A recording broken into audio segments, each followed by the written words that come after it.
This is the story of Billy Mitchell, the so-called King of Kong, whose claim to fame is being the record holder at retro arcade games like Pac-Man and Donkey Kong. For peasants like you or I, that sounds like a completely pointless thing to care about. But to Billy, it's worth suing anyone who dares question it, to the tune of millions of dollars. Billy Mitchell most likely cheated for his records, is most likely a fraud, allegedly. And he tries to scare people with massive lawsuits. It's just a big piece of shit. The worst part is that his most notorious lawsuit against speedrun YouTuber Karl Jobst ended up being successful. But how could that happen? Well, to better understand the story, you need to understand the man.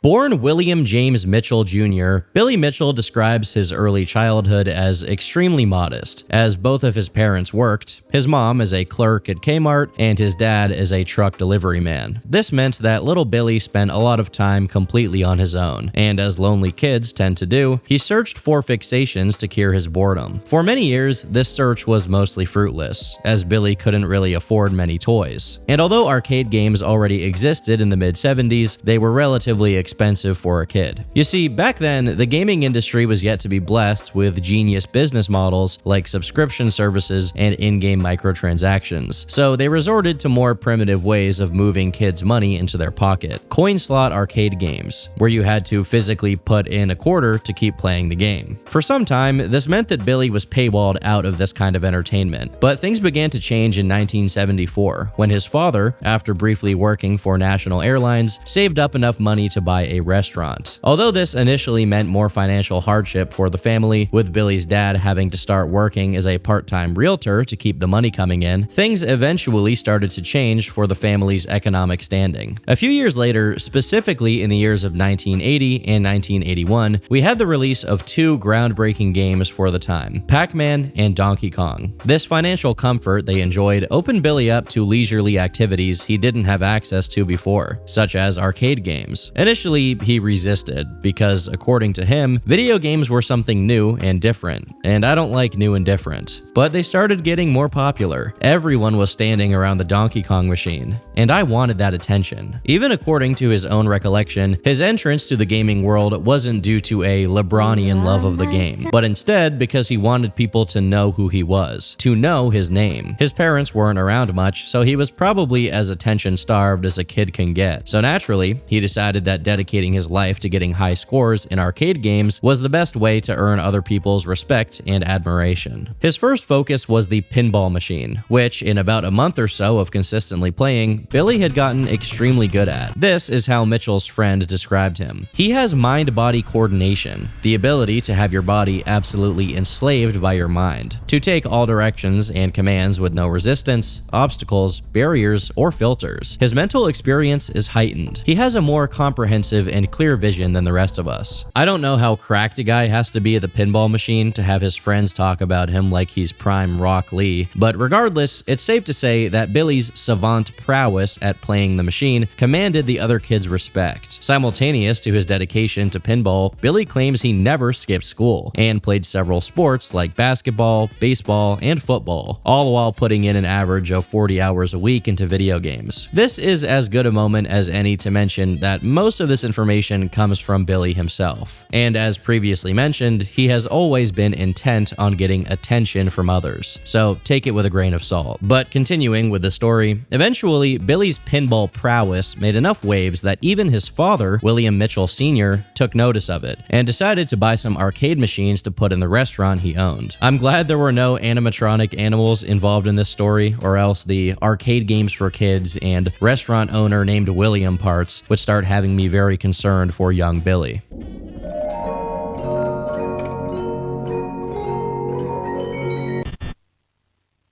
We did it. Let's go. Ultimately, William Sr. came to regret his decision, as he noticed he may have just poured gasoline on the fire that was his son's love for arcade games, to the point where it actually cost him some money. William Sr. is quoted as saying, "He drove me nuts. He played Centipede for 30 hours. I thought it was bad for his health, but he just got better and better. We had several machines, and I couldn't stand him playing because he would take up a machine for hours and spend 1 quarter. And it was probably a quarter he stole stole off of my desk. Under normal circumstances, you'd expect a dad to be happy his son has a hobby that they're really good at, especially if this is a hobby he can engage in safely in the dad's own property. But clearly, Billy's attachment to arcade games was unusual, and it was about to get worse. In 1982, Time magazine ran a cover story about video games, specifically someone who had apparently racked up nearly 16 million points on the game Defender, playing for almost 24 hours straight on one single quarter. Almost overnight, a community of gamers organically cropped up around the notion of getting the highest possible scores on arcade games, which is pretty impressive given that at this point in time, the internet was a year away from even existing in its most rudimentary form. And due to this logistics vacuum, people had no reliable database for keeping high scores and ensuring their legitimacy. That is, until Walter Day came along. Walter Day owned an arcade, Twin Galaxies, so he was familiar with his customers enough to know what made them tick. Where others saw unhealthy obsessions, he saw opportunity. One day, a new high score was achieved on one of his arcade machines, so Day called up Williams, the company responsible for manufacturing the machines, and asked them if they had ever seen a higher score. Much to his surprise, the company rep said that he had no idea about the high scores and didn't track them at all, pretty much suggesting that the competitive gaming scene wasn't something they took interest in. He reacted by immediately taking up the mantle of world record arcade scorekeeper, and successfully so, since no one else seemed to care enough to question their authority. Despite it not being a very formal title, word travels fast in the gaming world, and almost instantly, every person that aspired to a high score knew that in order to truly verify their position in the rankings, they would need to get in contact with Twin Galaxies and hope that they accepted their score. One of these people happened to be Billy, who that same summer called Walter Day in a frenzy, demanding that they don't recognize someone's record of 1.4 million points in Donkey Kong. Billy's argument was simple. There was simply no way someone got that much because he had only gotten near 900,000 at that point, and no one could be better than him at Donkey Kong. Coincidentally, that 1.4 million score did turn out to be fake, leading Billy to quickly being recognized by Walter Day as someone who knew what he was talking about. Over time, Walter began working directly with Billy, along with a few other, you could say, highly competitive gamers, with Billy in specific being particularly talented at picking apart fake high scores and winning the Twin Galaxies Player of the Year award in 1984. With the Donkey Kong situation settled, Billy and his friend Chris Ara resumed their pursuit of the highest score in Pac-Man. As it turns out, Pac-Man was one of the many arcade games that had a set limit of how many points you can get before the game utterly breaks: 3,333,360 points. You gotta play perfectly through a total of 256 levels of the game to get that score, and after you're done, you get something called a kill screen, which is when the number of points gets so large that the string in the game's code that keeps track of it starts making the game's memory malfunction, a phenomenon known as integer overflow. Consequently, the sprites go haywire and half of the screen gets completely glitched out, rendering the game basically unplayable. Pac-Man was initially released in 1980, but it took a total of 19 years for this to be reached. For some period, Billy and Chris made no significant progress, even settling for their personal high scores and mostly abandoning the effort of reaching the kill screen. However, they changed their minds when a couple of Canadians called into Twin Galaxies and claimed they were themselves approaching the kill screen perfect score, something that Billy thought would never happen. With a revived motivation, Billy, now a husband and father of 3, as well as the inheritor of his father's restaurant and founder of a hot sauce brand named after said restaurant, recaptured not only the highest Pac-Man score, but also secured the highest possible Pac-Man score, kill screening the game. Billy was happy, not only because he got what he spent nearly 2 decades chasing, but also because he would never have to play the game ever again. He then offered a $100,000 bounty to whoever managed to outdo his score, knowing it was impossible to do so. After many years of being known in the community almost exclusively for questioning other people's scores, now Billy had one of his own, and it was unbeatable. Of course, due to the monumental nature of his feat, combined with how big video game culture was getting in the late 90s, and how relatively unexplored it was by conventional media, Billy's achievement made waves. Multiple media outlets effectively turned him into a niche celebrity, and the company behind Pac-Man, Namco, actually flew him to Japan and brought him on stage for him to meet Toru Iwatani, the company's founder, founder, and Masai Nakamura, the company's CEO. As they talked, Billy asked questions about the inner workings and details of the game, and quickly they would come to realize that he knew a lot more about their game than they did. On top of that, they hadn't even projected that a score like this would even be possible. Most of the discussion revolved around them being impressed that Billy would even care enough to devote himself so deeply to their game. The media would continue to follow up on him long after the Pac-Man record, which Billy capitalized on and enjoyed. After all, he was always after the attention, and he was finally getting it. Adding to how impressive his Pac-Man score was on his own, his appearance was also very striking and marketable. His signature mullet was always there, and since he began competing against the Canadians in Pac-Man, he adopted a bit of extravagant patriotism, taking to wearing a tie with the American flag on it. A little cult of personality began to form around him, painting him as a Sherlock Holmes-like genius savant, and he took great pleasure in playing into it. While describing his process, Billy said, "I see things that other people don't see, and hear things others don't hear. If a door hinge is going to need oil soon, if someone's wedding ring needs adjusting, if a letter on a sign way down the road is missing. It can be too much information. It's like those elite gamers who can't really function in society. On that level, the way you handle things in your mind, the way you compute and calculate, you're taking your mind and putting it in a place it's really not supposed to be. You can run a computer the wrong way and fry it." As he achieved all of his objectives, Billy decided to move away from gaming, opting instead to prioritize other things in his life, as he felt he no longer had anything to prove as far as gaming records went. Holding the Guinness World Record high scores for multiple video games, he had done enough, and now he could move past it and focus on the good things in life. To stop and smell the flowers. And the feet, I guess, because for whatever reason, when an interviewer asked him if he had any vices, he offered up the information that he likes feet.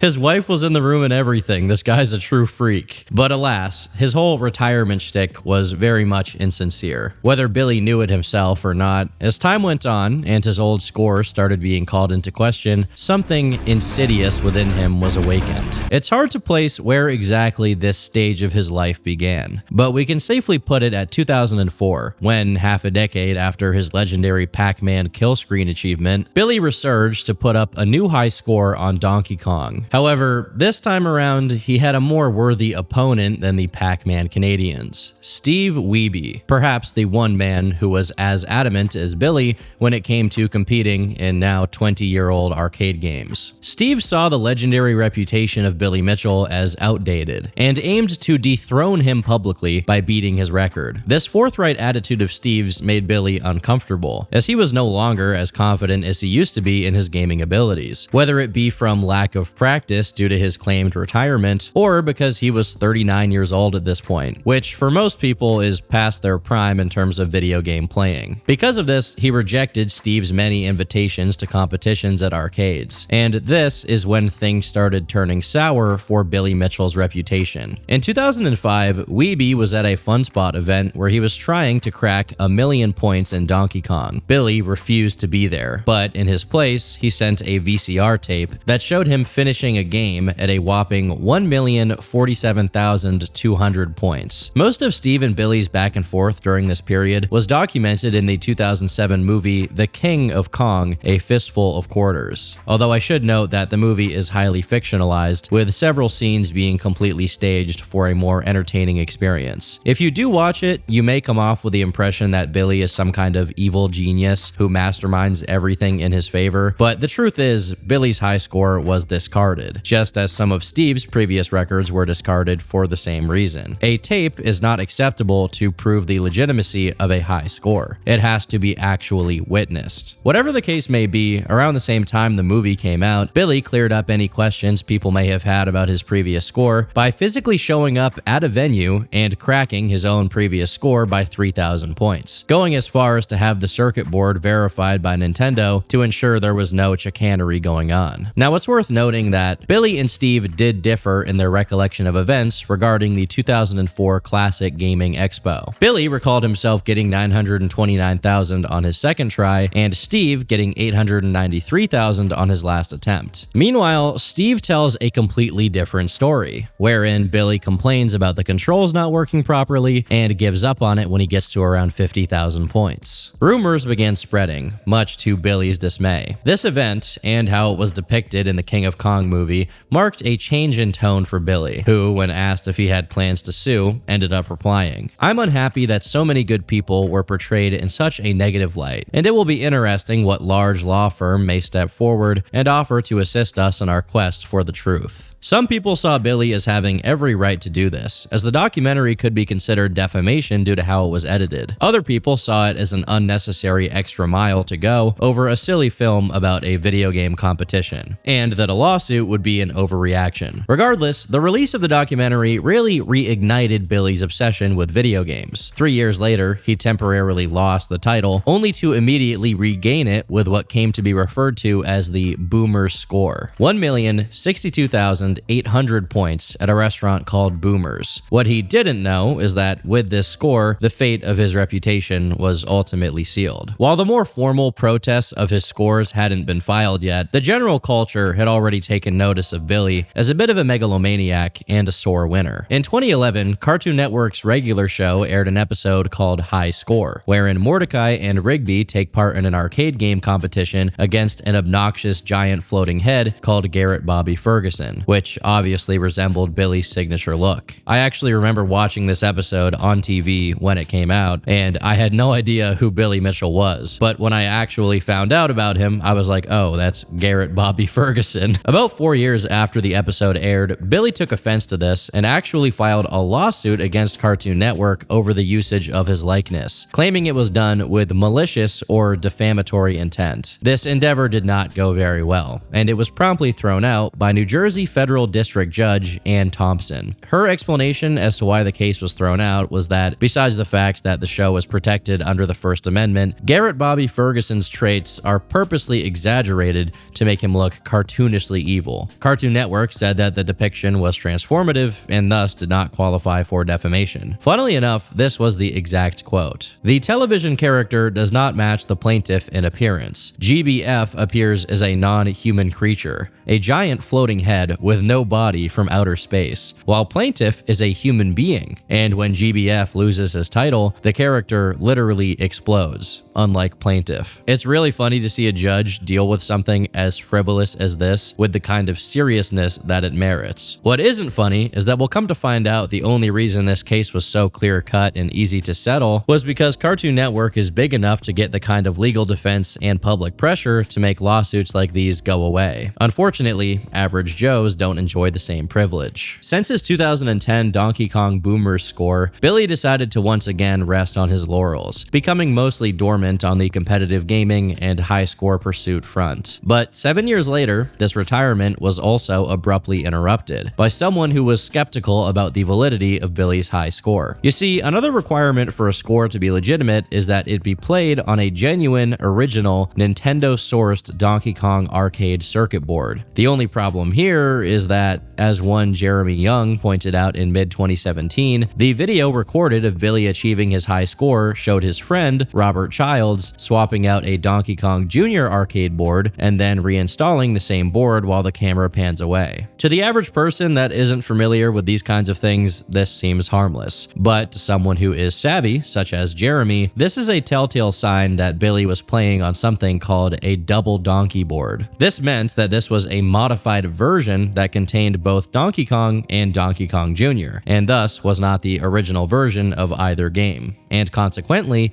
couldn't count as an official high score, even if it was achieved through otherwise completely legitimate means. At this point, a simple admission of fault and having his score taken off would probably go a long way to reinstate Billy's reputation. But alas, this is Billy Mitchell we're talking about. After 3 decades of cooperation, Billy's previously great relationship with Twin Galaxies began to sour, as their fraudulent score watchdog became suspected of some spurious scores of his own. After being called out on it, Billy and Robert came out out to say that the video of the aftermath of the Boomer score was staged, but that the score was legitimate nonetheless. You see, their explanation is that they did have the original and legit circuit board of both games, but by the time they had decided to record the video, the Donkey Kong board had already been put in the trunk of Billy's car, and they didn't want to go back to get it just for the video. So they just used the board they had with them at the moment, the one for Donkey Kong Jr. It's important to note that all of this is alleged and has been reported on by others, and I am exclusively documenting it with no intention to promote a specific narrative. I'll let you be the judge of whether that's true or not, but one thing is absolutely true. If this was the case, why even record the video? Why have Robert Childs pretend to be loading the arcade up with another board when that's not the case? That explanation creates more questions than answers. If this was all of it, this matter would have probably died in obscurity, in some forgotten corner of the Twin Galaxies forums. But the Boomer score was just the tip of the iceberg, and Jeremy Young intended to go much deeper. In February of 2018, Young followed up with even more objections to Billy's previous records, this time calling out some technical details that not only the Boomer score, but also the Mortgage Broker's score, and even the King of Kong tape score that made Billy infamous, all of them were acquired in illegitimate hardware. To be specific, these details were small but noticeable details in the graphics and transitions of the game, which look different when played on MAME, a multiple arcade machine emulator, basically a platform to play arcade games on PC. The allegation here is that in every single of Billy's DK records, he played on MAME, not on legitimate arcade hardware. According to Jeremy Young, what further called Billy's records into question is that the Twin Galaxies referee who was there to witness two of them was Todd Rogers, someone with his own history of questionable scores to say the least. Ultimately, these pieces of evidence were enough to get Twin Galaxies to go back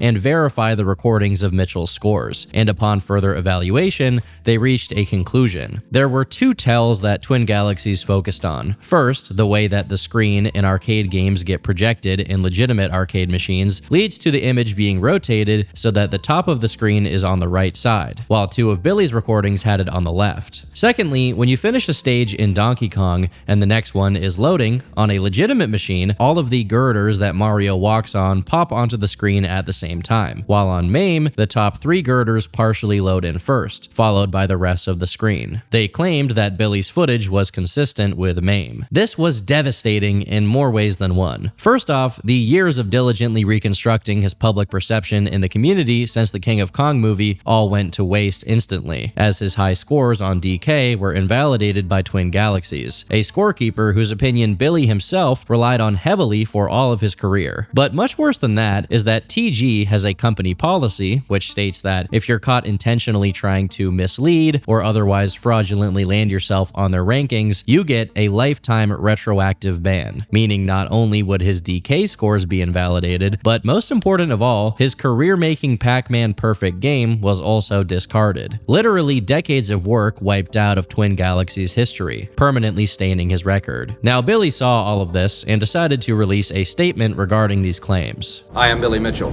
We're here at the Midwest Gaming Classic. I'm here with Old School Gamer magazine. I've been asked to address things that are recently in the media.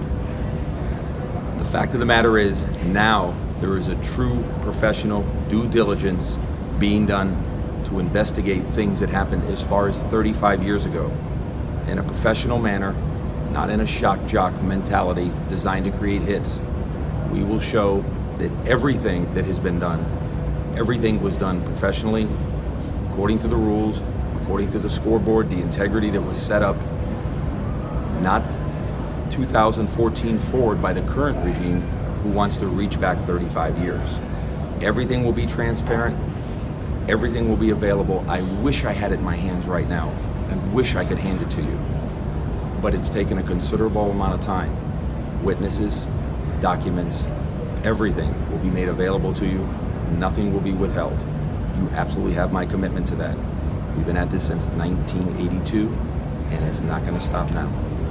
As you can see, not much information was given in this statement, and it looks like it was done on the fly, which further solidified people's suspicions that Billy had little to offer in the way of defending his reputation. Like stated previously, in the general sense, this didn't mean much, but to the arcade game high score community, and especially to Billy himself, this was huge. At the time this stuff was coming out, many people weighed in on it, commenting on the kind of exploits available on MAME, especially when recordings of your games are basically patchwork, which in Billy's case was oddly common. After years of relying mostly on conventional game journalism to get his word out, Billy was finally getting around to the online world, and having a significant presence on social media. In an interview he gave, he denied any rumors of having cheated or anything of the sort, and said that he was slowly working to put together a case to reinstate his scores. Additionally, he had been working with his son to get himself a Twitch account from where he would stream, and soon after, the streams began. There definitely was some degree of work done towards recuperating his public image, as Billy streamed himself getting to over 1 million points on Donkey Kong without any cuts, proving that he was, indeed, extremely good at the game. The thing is, the question wasn't whether Billy was good at the game or not, nor if he could achieve those scores. The only question was, did he or did he not cut corners and make it easy for himself the times that he did get those high scores? It's possible, at least in theory, that his crave for recognition overpowered his better judgment and disregarded his genuine ability to play the game, opting to do it the easy way and relying on his good relationship with Twin Galaxies to get his desired outcome. Unfortunately for Billy, his next move was to get in contact with arcade technician Carlos Pinero, who would give his expert opinion on the validity of his scores. The difference between Pinero and most of the other people involved with this situation is that Carlos had no prior relation to Billy, either negative or positive, and thus, to the public, he could be trusted to deliver the fairest verdict. Pinero had worked for Sega for many years, was available, and knew none of the context surrounding the Billy Mitchell situation. He only knew the technical aspects of arcade games. After examining somewhere between 700 and 1,000 hours of gameplay footage of Donkey Kong, Carlos came to the conclusion that there was simply no possible way that a legitimate board would produce a 3-girder pattern, as it only ever showed 5. This meant that out of sheer unchanging hardware specification, Billy Mitchell's records were, according to Carlos Pinero's expert opinion, achieved on MAME, and not on legitimate Donkey Kong circuit boards. But being the impartial third party with no desire to destroy Billy's reputation, he allegedly went to Billy before delivering his results to Twin Galaxies, and had a very sober conversation with him, where Carlos said, "Billy, is there something you want to tell me? Look, the best I can do is, if you want me to help you with this, I'll just pull out. I'm a nobody." But due to his unrelenting pride and confidence, Billy allegedly told him to simply tell the truth. The report was promptly sent to Twin Galaxies, and the official declaration came down 3 days later. Billy Mitchell's records were not to be reinstated, because according to them, his gameplay could not have been derived from a genuine Nintendo Donkey Kong circuit board. However, Billy did have one last trick up his sleeve. You see, in the evidence Billy brought forth to contest the disqualification of his scores was a signed document containing an item that declared Billy innocent of all cheating, and Carlos Pinero had signed this document. This flew in the face of the findings he had just sent to Twin Galaxies, but of course there is an explanation. While Carlos's signature is legitimate, it was an outdated version of the document that Carlos had since redacted, having that item expunged as he came to his final conclusion. It was Billy's responsibility, on good faith, to not do anything malicious with that, but according to Carlos, he went behind his back and filed it anyway. Later on, Carlos would release a video along with another signed statement, this time through Twin Galaxies' lawyer, saying the following: "Billy Mitchell asked me to sign the September 2019 declaration. I told Mr. Mitchell that I did not agree with what was written in the declaration, particularly the portion of the declaration relating to the retraction of my findings. I told Mr. Mitchell that I would not sign the declaration for this reason, as I did not intend to retract my findings. After 3 hours of pleading and after he threatened he would sue me if I did not sign the declaration right there, I capitulated and signed it, partly because I did not want to be sued, and also because Billy Mitchell promised that the document would not be used for any purpose other than to keep me out of any legal proceedings. As this dispute turned into lawfare, customary for Billy at this point, Billy and Robert Childs decided to double down on their reinstatement efforts, hiring yet another technician to try and verify the scores and the recordings as well. This man that they hired, David Race, was himself the record holder for the fastest Pac-Man perfect game, and he did manage to produce a more favorable outcome for Billy, leaning toward that it was simply inconclusive whether Billy played on MAME or not. Despite this, Robert and Billy would also throw him, as well as Pinero, under the bus, saying that if the test didn't result in a clear exoneration for Billy, it was because the technician did their investigation without any information from Billy himself as to how the scores were originally recorded. This was a particularly egregious claim to David, who, during the process of gathering information to do his investigation, claimed to have read through a long and elaborate Facebook post by Robert himself that contained every single detail that went into recording the scores. David Race would say, "I don't like being lied to. I don't like having my time wasted, and I certainly don't like when someone tries to gaslight me or others." Rob Childs was more than certain about his analysis, and now we are supposed to believe that he never really said or explained the setup, that it was all a figment of our imagination. Rob can't remember all that was involved in the recording of the 1,062,800 point game. Both Carlos and I just started testing 2-bit converters on a whim. We're testing GigaWare capture devices into laptops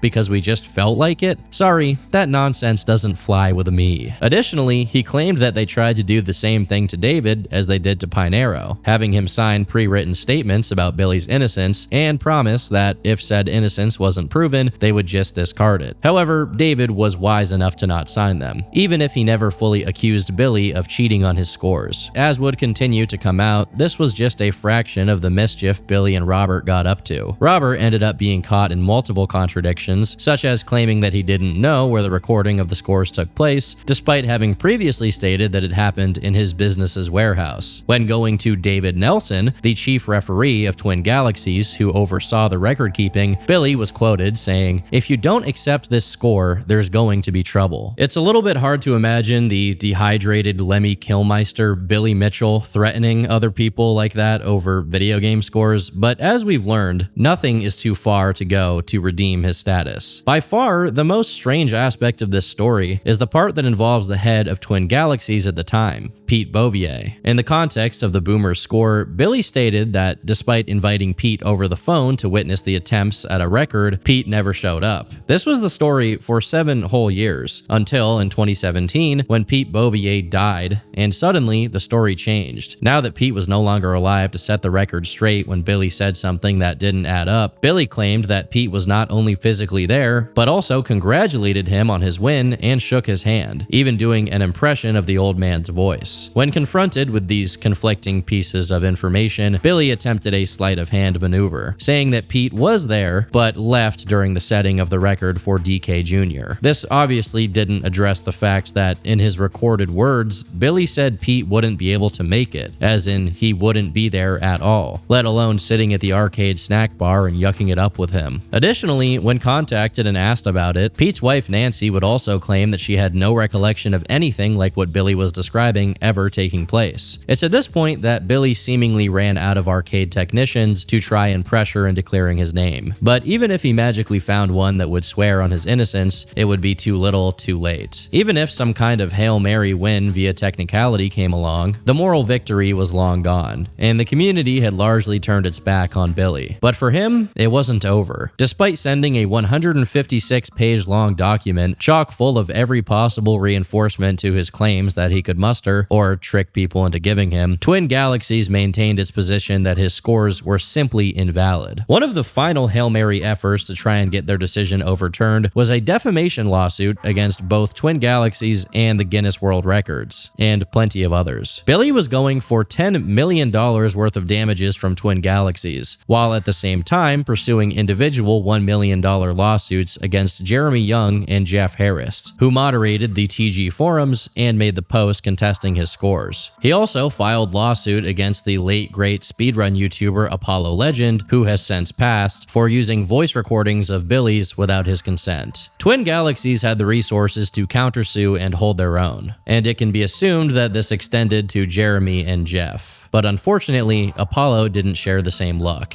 It was kind of strange to begin with that a YouTuber who was only tangentially connected to the story was also targeted by Billy, so he probably wasn't expecting it at all. Apollo promptly opened a GoFundMe page and advertised for it on his YouTube channel, with a goal of $10,000. Eventually, whether for financial or other reasons, the page was canceled, along with the prospect of a countersuit against Billy. Supposedly, Apollo and Billy settled out of court, and Apollo agreed to take down any and all videos containing criticisms to Billy and his scores. Apollo eventually posted to his channel's community page, saying, "Today, I made the decision to remove many videos from my channel. I did this to fulfill an agreement I have reached with Billy Mitchell, but also because I thought it was the right thing to do. For your own protection, I ask that you do not republish any of the videos I produced about Billy. As part of our agreement, I have given Billy ownership of these videos. This means he has the ability to remove these videos if they are republished to YouTube or any other public space. Billy and I agree it is in our best interest to make a deal and move on, so that's what we are doing. I will no longer discuss this topic either publicly or privately. If you ask, I will just send you this post. I'm sure many of you will be disappointed with this decision, but I believe as the months pass, you will understand why I did this." Not only were the videos taken down, but Billy was given ownership, so he could strike anyone who reposted the content. Now, I'm not going to get into too many specifics of it, as it's very controversial and dark for the subject matter of this video, but in December of the same year, Apollo took his own life over unrelated matters. Unbeknownst to anyone following the sequence of events that led up until this point, Apollo's passing ended up being a massive crossroads and point of contention for the discussion surrounding Billy and the legitimacy of his high scores. An article on TalkEsport.com, when covering the news of Apollo, implied that Billy was somehow tied to it, which instantly was met with Billy's extreme negative attention, and for good reason. Unsurprisingly, the article was quickly updated, removing the passage which implied some connection and adding a clarifying note. Clearly, this was a hot-button issue that sent Billy into action without a second thought. However, other people didn't make this connection and ended up playing a bit too fast and loose with this association. Case in point, Karl Jobst, who, in the very replies of Apollo's community post about taking down the videos about Billy, suggested Apollo had been intimidated by Billy's legal offensive, saying, "Don't worry guys,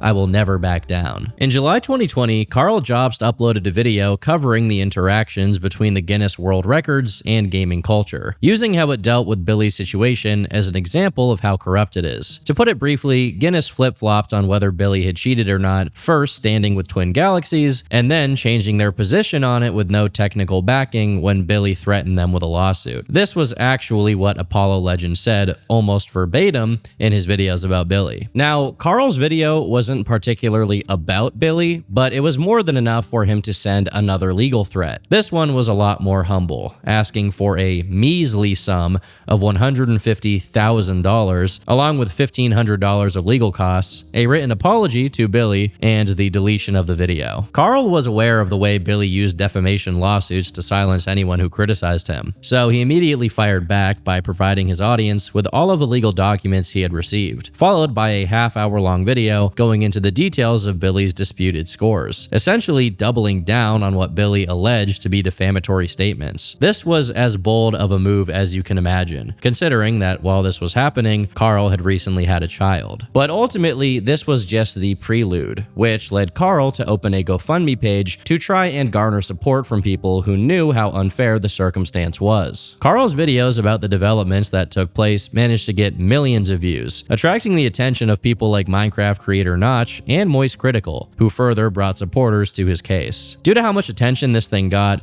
it eventually managed to raise all of its 200,000 Australian dollars goal. Last year, Billy Mitchell, star of The King of Kong and proven video game cheater, sued me for defamation, claiming damages of $450,000. In the past year alone, this lawsuit has cost me almost $200,000 to defend, and will cost at least another $100,000 before it's over. The situation is already already crazy, but has since gotten much worse, as Billy Mitchell has sent me another defamation lawsuit for another $450,000. So that would mean I will need to defend 2 lawsuits at the same time, both being extremely expensive. But then it gets even worse, because Billy is threatening me with even more lawsuits. These lawsuits are unhinged, and it is highly likely Billy will ultimately lose. But until we go to trial, it requires a lot of money to deal with. I would appreciate any help that you're able to provide, as this affects not only me, but my family as well. Naturally, the more money I'm able to raise, the better my legal defense will be. That's just the way it works. If and when I defeat Mitchell in court, he will likely have to pay back a lot of the costs that I incurred. I will use that money to host a grand gaming tournament in his honor. As Karl didn't cooperate with Billy's demands, the amounts being asked for by the total sum of notices he'd received had gotten up to $900,000. Yet somehow, Karl was clearly confident that this wouldn't pan out in Billy's favor, going as far as to already have plans for the money he'd make from countersuing Billy. I will say that although Karl makes repeated mention of multiple lawsuits, there seems to be only one actual lawsuit, while the others are simply cease and desists and concern notices. At the time, things were definitely looking pretty good for him, as Billy lost the previous lawsuit to Cartoon Network, while the ones he levied against Guinness and Apollo, he didn't exactly win as much as they simply gave in. But you might have noticed that I didn't mention the Twin Galaxies lawsuit, and that's because after much deliberation, Twin Galaxies actually managed to win one of their legal battles with Billy, something which was fortunately caught on camera to the enjoyment of the audience that was following the case. This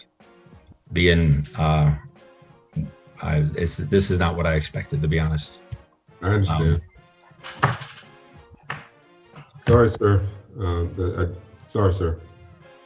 Okay, very unhappy, but have a good day, sir. I understand. I should note that this was a pro se lawsuit, meaning Billy was advocating for himself instead of having an actual attorney. Simultaneous with his own GoFundMe page, Jobst made another one on behalf of David Race, one of the arcade technicians that Billy hired and promptly fired once he didn't produce the desired findings for him, as well as Jeremy Young and Jeff Harris, the Twin Galaxies forum mods who kind of kickstarted Billy's public downfall. This GoFundMe campaign was also successful, raising $50,000 Australian dollars. Things definitely looked very good for Karl and all of these people, frankly, especially because at the time, the entire public was with them. They saw Billy as a wealthy bully who was trying to intimidate Karl out of talking negatively about him, and they saw Karl as essentially a hero, not only for continuing to criticize Billy despite the current lawfare, but also because he was actually taking this lawsuit on the chin, so to speak. He was trying his best to fight it rather than just settle as some others had done. But slowly but surely, everything fell apart. We got too cocky, Jobst bros. It's over. On May 26, 2021, Karl posted a video called "The Biggest Con Men in Video Game History Strike Again," which covers both Billy Mitchell and the aforementioned Todd Rogers. While his coverage was mostly more of what we've already gone over so far, there was one specific section in which Karl said the following words. He also sued YouTuber Apollo Legend for $1 million. I haven't spoken about this publicly, but this lawsuit ultimately ended with Apollo giving in and settling with Mitchell. He was forced to remove all of his videos about Mitchell's cheating and paid him a large sum of money. This left him deeply in debt, which required him to find extra work. But with his ongoing health issues, this was all too much of a burden, and he ultimately took his own life. Not that Billy Mitchell would ever care though. In fact, when Billy Mitchell thought Apollo died earlier, he expressed joy at the thought. The lawsuit against Apollo was just as frivolous as the rest, and Apollo definitely would have won in court, but again, he was extremely ill and couldn't handle the ongoing stress. And also attached to this claim about Billy's actions contributing to Apollo's death, he also had a set of screenshots of messages between Billy and someone else, where Billy says, "My wife found online. Apollo Legend is dead. No joke. If it is true, I will not shed a tear. I will try my very hardest not to smile or giggle." Oops, was I not supposed to say that? Like Karl said, these exchanges took place before Apollo had actually passed, even if Billy did think he had passed at the time. Regardless of this though, Karl had made his video just 6 months after Apollo's passing, and for whatever reason, he claimed that Billy had put Apollo in debt and contributed to him taking his own life. This was clearly beyond the pale and unprecedented, even at peak anti-Billy Mitchell sentiment. This was just too far. What's worse is that in the description of Karl's GoFundMe page, he makes no mention whatsoever that the lawsuit was primarily concerned with Apollo's passing, exclusively mentioning Billy's cheating accusations as if that was the motive for the lawsuit. And what's weird about this is that Billy was actually quick to respond on YouTube, which is a very unusual move for him as he rarely posted to his channel. Jobst released a video downright loaded with false defamatory statements. The most heinous accusation related to Apollo's passing. In the video, Jobst outright states that I drove Apollo to suicide. In his words, he may as well have just said murder. These claims and that story are demonstrably false. They are a total lie. Regardless of anyone's opinion of me or my dispute with Apollo, let there be no confusion. Apollo never paid me any money. I never paid Apollo any money. There was no financial transaction between Apollo and myself, ever. Contrary to the Jobst lie, I did not want to ruin the life of a young man with medical problems. That was a major factor in my walking away with no financial compensation whatsoever.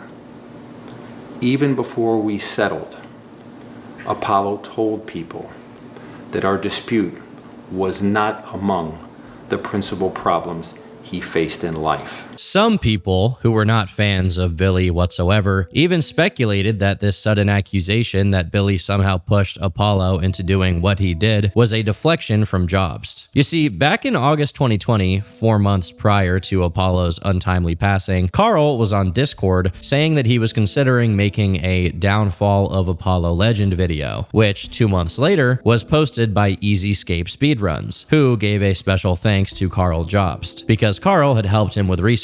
In the wake of Billy's response and the community's noticeable shift in sentiment towards Karl, Karl didn't seem to think he made a mistake at all, taking to Discord to say, "Me saying there was a payment in settlement isn't even defamation. LOL. You can't sue someone because they were wrong about something. Well, Mitchell sues anyone for anything. Lol." Along with Karl's response, airsats_cats, a frequent collaborator of his and fellow Billy Mitchell detractor, posted to Reddit saying this. 3 things from someone who has been researching the Billy case extensively. 1, there are sources confirming that there was a significant cash settlement paid by Apollo. At present, I'm not going to publicly identify who those sources are. I'm asking you to trust my word. I'm stating the basis for the claim for those who are curious. 2, Billy is an experienced, unflinching liar. Don't believe his word for a nanosecond, and don't be hypnotized by him waving a stack of papers around. Recall his massive flop of an evidence packet in September 2019, the one that would prove his innocence, and in the end, it was full of garbage. If that paper Billy is holding in his hand proved his innocence, he would show us. 3, the video clip Billy includes from Karl's video contains none of what Billy ascribes to it. The clip is fair, relying on the facts. Billy is the one spinning his own narrative, which he then claims is defamatory, while ironically defaming Karl. Now, I'm not sure what sources airsats_cats and Karl have, but it's at this point that we're getting to the core of the problem. Part of why Billy has been chronically mocked by his own community is that he has a deathly clutch to something irrelevant. His reputation as someone with high scores in Donkey Kong and Pac-Man a decade or even decades ago. It is the calling card of every supposed lol cow worth their salt to not be able to just let go and get over people picking on you. The only problem is, by doubling down on their seemingly baseless claims about 1, highly highly specific and controversial situation, Karl and company are engaging in the same pointless and ultimately self-destructive behavior. If all they did was explain that he cheated on his scores, that could have been successful in court. But to claim he played a pivotal role in the death of one of his critics is by all means a step too far, and one they should be willing to take back if they were interested in ultimately taking Billy down. Sometimes it's worth it to lose a battle in order to win a war. At the same time, I will say that there were some potential signs of financial hardship surrounding Apollo Legend. A day prior to his passing, he made a GoFundMe page whose description simply read, "Please help my family in their time of need. This money will go directly to my mother to help lift the financial burden created by my passing." Additionally, in early June of 2021, within just a couple of weeks of Karl's video containing the claim that Billy had pushed Apollo to do what he did, Apollo's mother, Carrie, made an update to the GoFundMe page saying this: "Hello all, this is Carrie, Ben's mom. I want to thank you all for your kind words and thoughts of love and support for Ben and his family. We are all grieving the loss of him deeply, and we love hearing from folks who didn't even know about how he impacted so many people. He was brilliant. He loved playing chess and could solve a Rubik's Cube in under 40 seconds behind his back. He loved animals of all kinds. He made us laugh and think more. He is missed by myself, his brothers and sister, his cousins, aunts, uncles, grandparents, and many friends. Thank you for keeping him in your hearts. Be well and love lots." Although it is pretty heartbreaking to read that, nowhere in there is the mention of a debt incurred by Apollo of any kind, let alone related to legal settlements. There is only the mention by Apollo himself of a financial burden created by his passing, meaning the burden wouldn't be there if he hadn't passed. Regardless of how you interpret this, there isn't any suggestion of what Karl and this other Reddit guy had been referring to. Despite this, Karl felt bold enough to go on Twitter to reiterate that he didn't think what he said in the video was wrong. Later on, Airsats took to his website, Perfect Pac-Man, to further contextualize the developments following Billy's response video, in which he wrote, "Clearly, there were some behind-the-scenes discussions going on at that time, which I can't speak to the specifics of. Soon afterward, the original video with the lengthier passage was restored. However, this restoration was only temporary. During this time, Karl reached out to a relative of Apollo's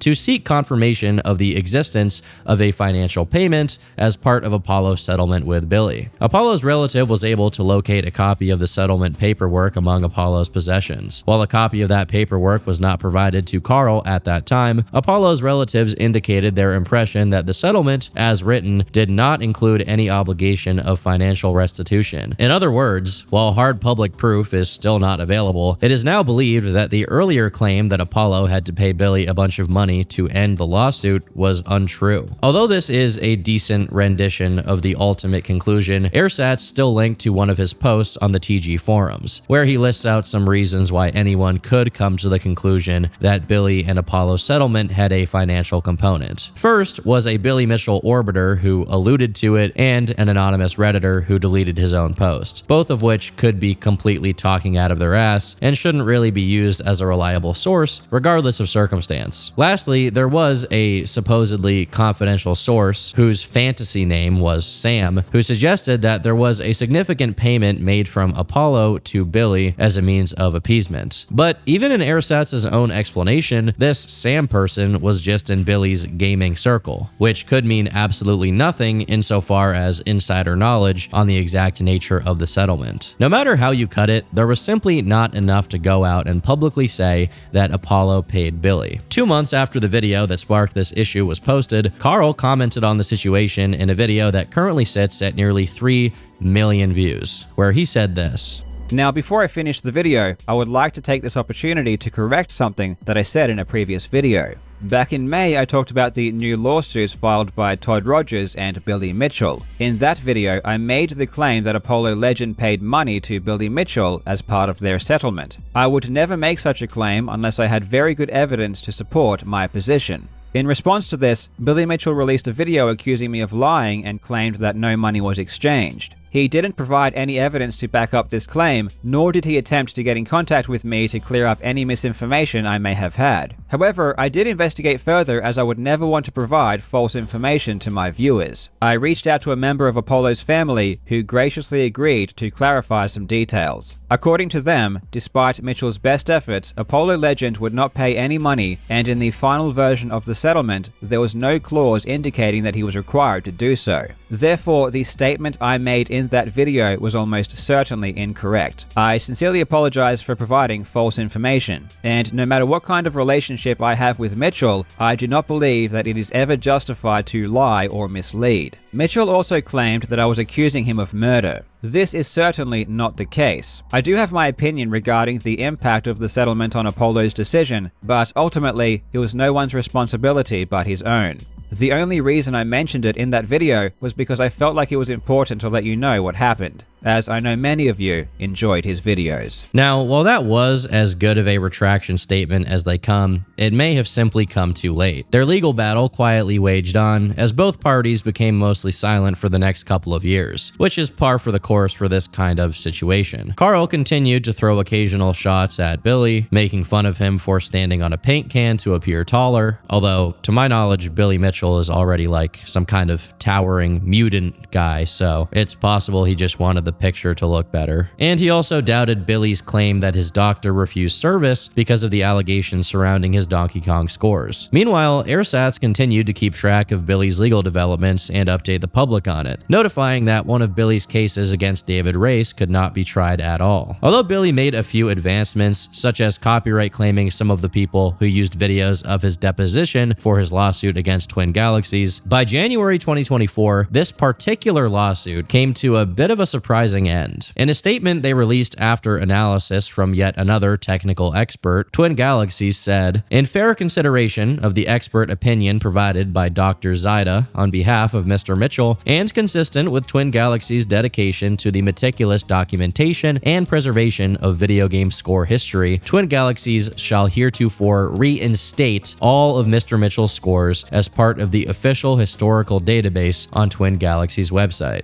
While that sounds like a concession buckling under the unrelenting pressure of the Billy Mitchell legal team, the reality kind of lies in that last part, as part of the official historical database. Meaning, Billy's scores aren't going to be counted in the regular rankings, but exclusively included in their archive of how the scores looked in 2014. You can go look at the current Donkey Kong high scores and even the Pac-Man high scores, and Billy Mitchell is nowhere to be found. For all intents and purposes, his legacy has been wiped from the Twin Galaxies database. Karl Jobst was quick to jump on Twitter to comment on it, saying, "I do truly believe the settlement was a loss for Billy, but I understand people are upset he didn't get the ass kicking he deserves. I'm as upset as anyone about that. Let's hope I can be the one that does it right, sticks it out to the end, and finally puts him in his place." As it turns out, Karl was not the one that did it right. It would be a rocky while until his case involving Billy came to a conclusion, and the interim was quite eventful. Between a hernia and cancer surgery, the death of both of his parents, and a huge spiraling drama related to Gerard the Completionist, Karl remained steadfast and expressed again and again that he would not accept anything less than a $400,000 settlement in his favor. Again, extremely bold on his part. By April 2024, his trial date got scheduled, and his confidence only grew, as he said things like, "I've never been more prepared for anything in my entire life. In 3 days, I get to meet the video game player of the century." However, eventually, his tune started to change. I know everyone is wondering about the trial. It isn't finished yet. It is currently adjourned until October. I won't be making any comment on it until the final verdict. Thanks for the support. A few weeks later, Moist Critical came out to say that he was a witness in court against Billy in a video that now has over 2 million views. They played, I think it was 32 seconds,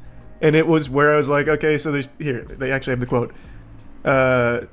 Spamming me on Twitter demanding I give Billy Mitchell an apology. This is my official response to all of you, and it's where I stand on my chair and I fart into the mic. There was definitely a peak of attention that transcended the gaming community, entirely focused on the case of Billy versus Karl. But after Charlie's video, that attention slowly dwindled as the case quietly proceeded. Nearly half a year later, Karl made a series of tweets announcing that the end of the case was soon to come. "The judge's decision regarding my trial will be delivered on the 1st of April. Fingers crossed. Win or lose tomorrow, tomorrow, I am proud that I never backed down and never allowed a bully to control my free expression. The amount of support I have had over the past 4 years has been tremendous, and not only have you helped me to defend myself in the best way possible, but you've also made this process much easier on my family, for which I will be forever grateful. Whatever happens, we will continue moving forward, and no fear of tyrants will ever stop me from doing what I believe is right. Here's hoping tomorrow brings good news. The court has decided to stream my decision live on YouTube, so you can watch me win or lose in real time. His entire audience and the followers of Billy Mitchell's misadventures were all reawakened as they waited with bated breath for the resolution, not only because they wanted Billy to lose, but also because Karl had crowdfunded his lawsuit, meaning thousands of people literally had a stake in what happened. However, the fact that the judge's decision was to be made on the 1st of April should have been a sign that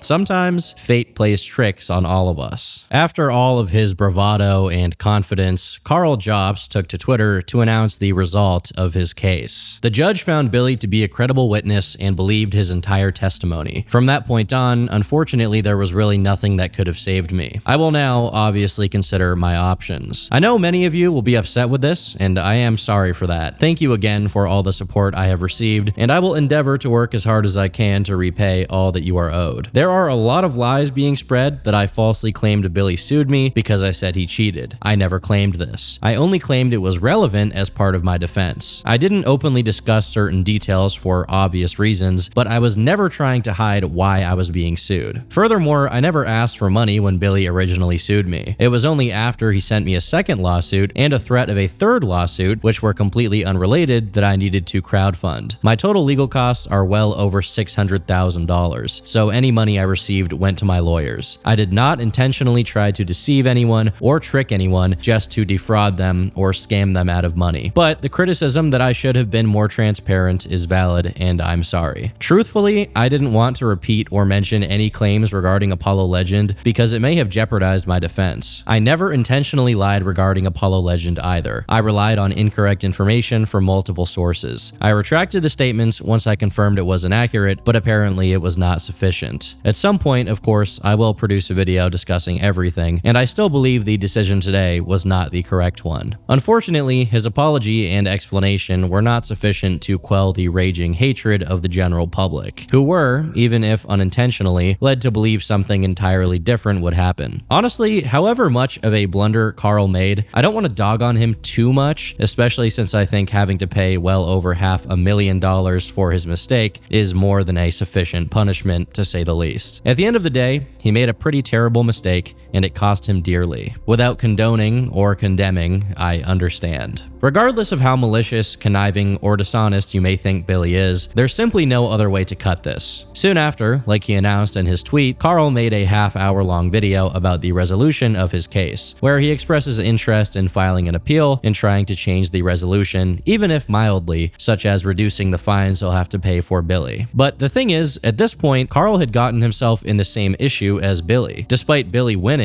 and his victory being reasonable given the circumstances of this particular case, the court of public opinion had already made their minds up about him. Nowadays, unless you're completely unaware of him, even if you think he's right about Jobst, or hell, even if you think he didn't use MAME for his high scores, you may still have a negative connotation of Billy Mitchell due to the various videos about him on YouTube talking about the way he litigates against his detractors. Likewise, even if Karl overturns this resolution somehow and doesn't have to pay any fines, the overall tone of his story as it relates to Billy will always be one of a blunder on his part, and very little else will be remembered. The comments all reflect this, as people say that Karl either purposely or negligently misled his audience to make it out as if it were about his accusations of Billy cheating and not about what he'd implied in regards to Apollo Legend. Whether that's a fair or complete assessment of the situation, I'll let you decide, but that is how it turned out. Out of a somewhat blind compulsion to win, Karl ended up in a similar situation as Billy himself was once in. Even if Billy can't be said to have completely redeemed himself, if that resolution doesn't get overturned, he did end up significantly richer than he was before. And Karl's misconduct served as very effective fuel for the recovery of his public image. If you check the comments on some of Billy's most recent videos, most of them are positive. Whether people think his scores are fraudulent or not, he was now standing on top of Jobst to look better, much like he stood on that paint can. allegedly. The last public comment Karl made on this legal case dates to August 2025, when he made a 2-hour video covering a few more interesting details regarding the ultimate consequences of the lawsuit and clarifying some confusion as to what had been going on since then. After agreeing that the judge's decision was correct, in that he had said defamatory things about Billy, he reinforced not only that the financial aspect of it was excessive, but also that Billy himself didn't exactly win either. You see, Karl declared bankruptcy, which was widely discussed by many video essayists, to the point where some even suggested he was doing something illegal as far as his finances, which is absolutely not true, as Karl goes in depth to explain. What did come from Karl's bankruptcy and financial arrangements is that he only paid a little under $250,000 US in total, which still left Billy in the hole for $500,000 of legal fees. He had offered to pay Billy $300,000 before as a settlement, but Billy wouldn't take it. Karl also adds that him taking part in a lawsuit with Billy gave him a window into certain previously unknown details, and I will extra emphasize here that this is alleged by Karl in his video and not me saying it. According to Karl, Billy was a chronic philanderer who cheated on his first wife for years until they divorced, at which point Billy promptly married his mistress, who filed for bankruptcy in 2001. According to Karl, this mistress turned second wife of his is who actually owned the house that Billy lived in, and the house was mortgaged in 2021, just before Billy initiated his lawsuit against Karl. Meaning, if the two events are related, Billy could be in an even greater heap of debt than initially thought. Ironically enough, as Karl pointed out, this put him and Billy in the same category. Men who, for financial reasons, have their house owned by their wives. The also highly controversial topic of Billy purportedly standing on things to look taller than he is was also gone over by Karl, but I'm not really going to get into it, as that's the kind of highly defamatory statements that could get a man bankrupt. Ultimately, these two are interlocked in the embrace of Pyrrhic victory, an unfortunate gulch from which no one truly benefits. It could have been different, but Billy and Karl, at least to some extent, are men who don't compromise. Not even in the face of Armageddon. Or bankruptcy, whichever comes first. I've been Turkey Tom, thanks for watching, and until next time, leave me alone.